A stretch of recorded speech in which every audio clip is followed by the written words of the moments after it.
All right, well, the next time you see me, I should have gotten a haircut. I know I'm talking to a drastically reduced number of people, and this time around with this channel, I don't I'm not aiming to get subscribers. So, let's talk about what happened and what I'm going to be doing with this channel.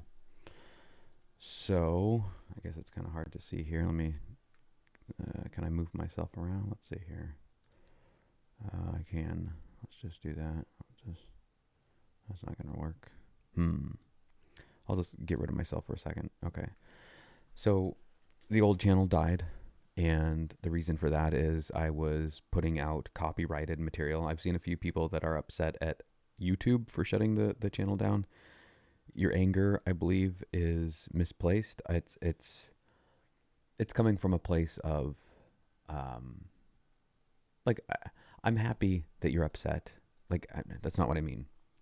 I It's nice to see that you care enough to be upset and expressing that. That's what I mean. I'm not like, oh, yay, good job, me. I upset you. That's not what I mean at all. But I think that Games Workshop is doing a massive, incredibly big disservice to themselves and their fans by shutting down fan created content using their stuff. I think that they should embrace and welcome and encourage people to read their stories, even if they're going to put out their own stuff. It would push them to have the best narration that they can find. It would allow them to find other narrators that are doing a really good job. Would you have some people out there that are just putting out stuff that's garbage? Yeah, of course. But you'd also have people that are doing as good of a job as they can. People like myself, a Border Prince. Um, it, I don't honestly know anybody else that was doing narration besides myself and him. And I think that it's a mistake on their part to shut down people using their content for that purpose, because a lot of people listen to the stories and then go on to buy stuff. And also, when you shut down, and this is happening right now, when you shut down your own stories, what happens? You get AI stories, you get slop.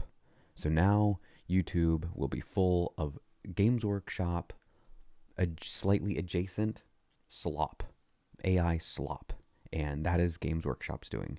They could allow people to use their content and narrate their content and turn that their stuff into really good productions. There's Cold Open Stories. Sorry, I keep on rubbing my nose. I've got an itch.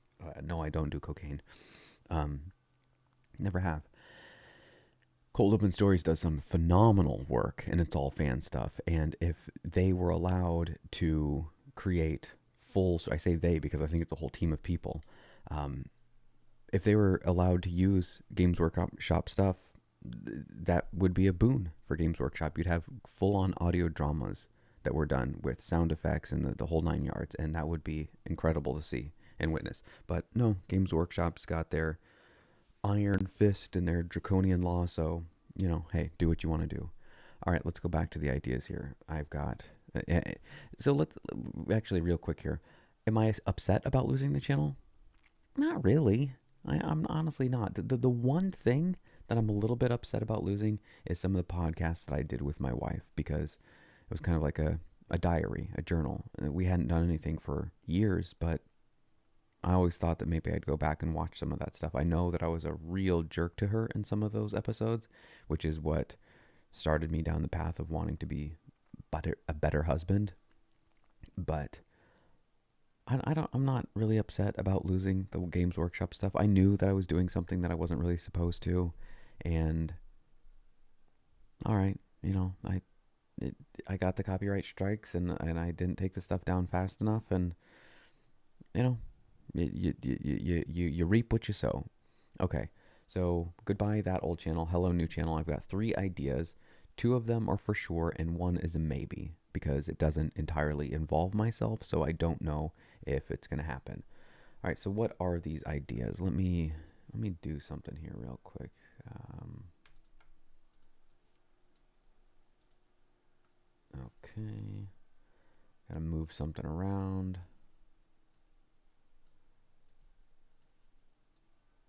All right, there we go, and then we'll go like this.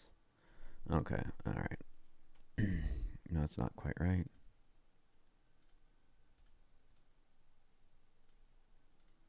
All right, there we go. All right. Idea number one is this massive narration project that I have. I'm not going to tell you what it is just yet because it is daunting. It is not Warhammer.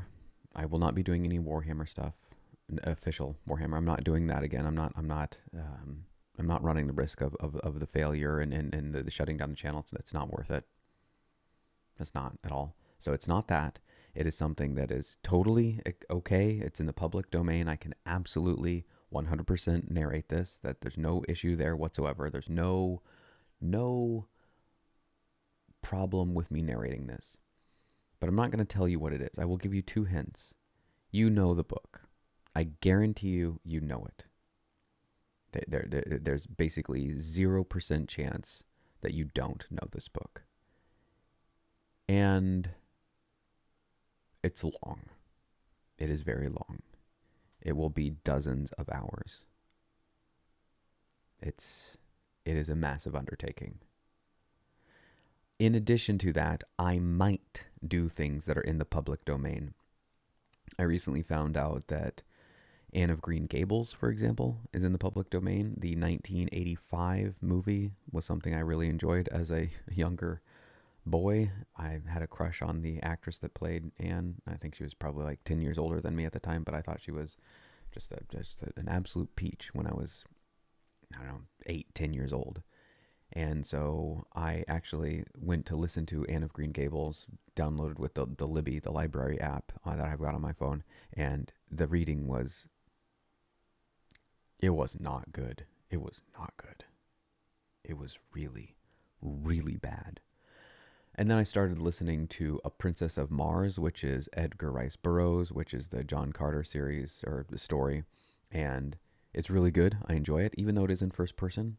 But I'm enjoying it quite a lot. And the narration on that one, it's okay. It's not bad, but it's not great.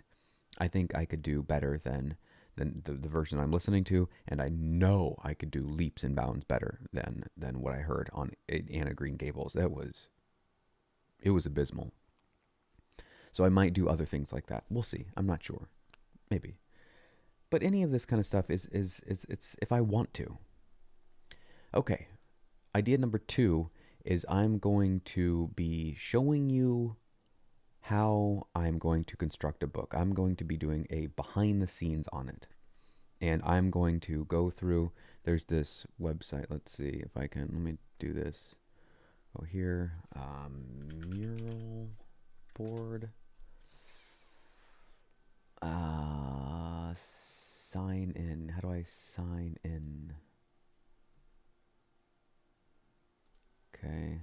It's like a digital corkboard kind of thing, or a whiteboard. You might be able to see something that I was working on here. Yeah, this is old. So this is really tiny, but you can see here. You can move things around. You can put this over here. You can do this. You can write stuff on there. You've got notes and whatnot. So I'm gonna, let's see, delete all that. I just delete it. There we go. Because I'm gonna be redoing that, and I will show you exactly how I'm going to write a story. I'm going to plot it all out. I'm going to show you that process. I'm going to talk about exactly why I'm doing what I'm doing, why things are going at various points. How come this is happening at the 25% mark? How do I even know what the 25% mark is? What does it matter what a pinch point is? What is a pinch point? Who cares? What is the 5-point ending? What are we even talking about? I'm going to break it all down. I'll go through all of that. And then kind of in addition to that, but along the same lines of learning and trying to get better with writing, is I'm going to have a contest. It will be a contest that pays money. It's not going to be a large sum, $50-ish, $100, so it'll be something. I wish I had a lot more money to throw $1,000 at it, maybe one day, something like that. But I can give you some ideas of what it's going to entail right now for those of you that are interested. It's going to be a 2,500 word count cap, and I'm going to have explicit things that I ask you to do, and I'm going to explain it all in detail. I'll have it all lined out. I'll have instructions. I'm going to make it as clear cut as I possibly can. I'm going to give you the decade that it's set in, or the time frame, or whether it's fantasy or whether it's sci-fi. So it'll be a story set in the 80s. And what I want you to do is channel Stranger Things, Goonie, that kind of vibe, that nostalgic kids on an adventure kind of thing. Or this is three tough cowboys that are lost after, like, it's going to be very narrow so that it directs you in a particular direction. Maybe not quite as narrow as it's three guys. It might be like, this is a cowboy era type thing. Think Oregon Trail, Red Dead Redemption. Like, I'm going to put your mind in a particular area, and I will judge it based off of those various parameters, and the person that gets the most points, it'll have multiple parameters. The person that comes out with the most points will be the winner. I'll send them some amount of money. And so that'll be tied into the writing project. I just finished a book here, well, last night as of this recording. I'm recording this on the 7th. I finished it on the 6th. But finished is like the roughing out of it. I still have to go through and like polish it up and make sure it's all actually good. So that's another whole process. And idea number 3 is a maybe. This is why I put it at the beginning here as a maybe, because it would be a podcast with my wife again, and I'm not sure that she wants to do it. I've mentioned it to her, and she's kind of, yeah, maybe, and she's giving it some thought, so we'll see. It would probably be 2 times a month, maybe 4 times a month. I think we would try to do at least 2 times a month. We have to figure out what the overarching theme is, because in the past we talked about Warhammer or Magic, and so we had that to talk about, and we have some ideas, but we'll see. It's not a yes definite, we're absolutely going to do this, but we might. We'll see. It's a possibility. So those are the ideas for what I'm going to be doing with the channel.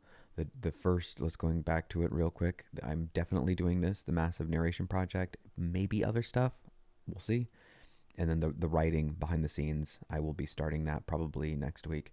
As for what is going on with the channel right now, I've got, I think it's 30 subscribers. So we're cooking with gas now, ladies and gentlemen. All of you that are here. And I'll just show you real quick. YouTube Studio. Here we are. Okay, so we've got 30 subscribers, I do. And I've got Desert Stars Part 1 coming out on the 10th. So that's in 3 days from now. I moved the day that I release stuff to Fridays. It's going to be Fridays. Welcome to the weekend. And so I've got the first half of Desert Stars coming out on Friday. Why the first half? I'll answer that in a moment. And then a week later, the other half. The reason I had to split it into halves is because YouTube decided to put a 12-hour limit on their videos. So you can't do a 17 and a half hour, whatever it was, video. Yeah, let's see. 7 and 18 minutes. So that's 18-hour video. You can't do that anymore. 12 hours is the max. So I had to split this into 2 parts. And I guess they changed that because people were uploading probably 100. I think it used to be like 100-hour max that you could do. And so that's why I've got it split up here. And yeah, as far as Nobility and Darkness, I have plans to re-release that one. I might just put out, because I still have the recording of it, I might just dump that out there. I may re-record it. I'm not sure. There was a comment on my personal channel, which I really don't use for very much at all. And it was from this T-Rex guy. T-Rexion. He said, I don't know if you planned on doing another channel. Okay. Transcripts or even read a okay, Night Lords, the Nobility and Darkness. Again, somewhere soon. I'd even the Night Lords versus Tau was my favorite, and it was one of two things I've downloaded for the longest time just to have easy access to it.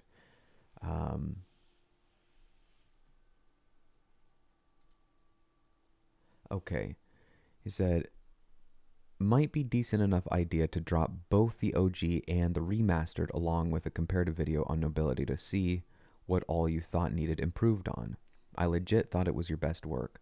Looking at it from 20 feet away, there are a few discrepancies in how I think the Night Lords would actually react to the situation, along with how the emphasis on their nobility would honestly be an afterthought for where they should have been, being they were mostly made up of murderers from their homeworld of Nostromo instead of Terran-born Astartes by the time Tau came into the picture. But I'm not going to complain because the Tau absolutely deserved that teeth kicking. LOL. Okay. I don't know Night Lord's lore well enough to tell you for me to go back into that story and fix the things that he's talking about. So what I am planning to do, I mean, we'll see if anything happens here. But I'm thinking what I could do is I could share the link to the story, turn comments on, and then you all could say, well, here's a part, comment on the story in Google Docs where this wouldn't be like this, or tweak this. This is an area they wouldn't say something like this. I can go back and be like, okay, let me fix that. I don't know if it's worth the work to do that on a fan thing. Like this is, I continually come back to this point of like, is it worth it to do it for a fan thing? So I'm thinking what I will probably do, because it is by far the easiest thing to do, is just upload the recording that I have. Although it would be kind of fun to go back and re-record it. I think I will actually do that. I think I'll do that. Yeah. All right, so these are the plans.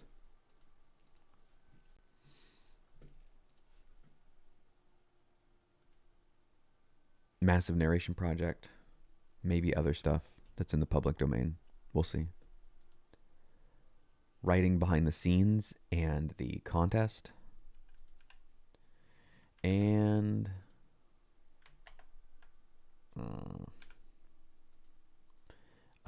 possibly a podcast again. We'll see. Anyhow, if you're new to the channel, welcome. And if you are coming here from the other channel, well, it's good to see you.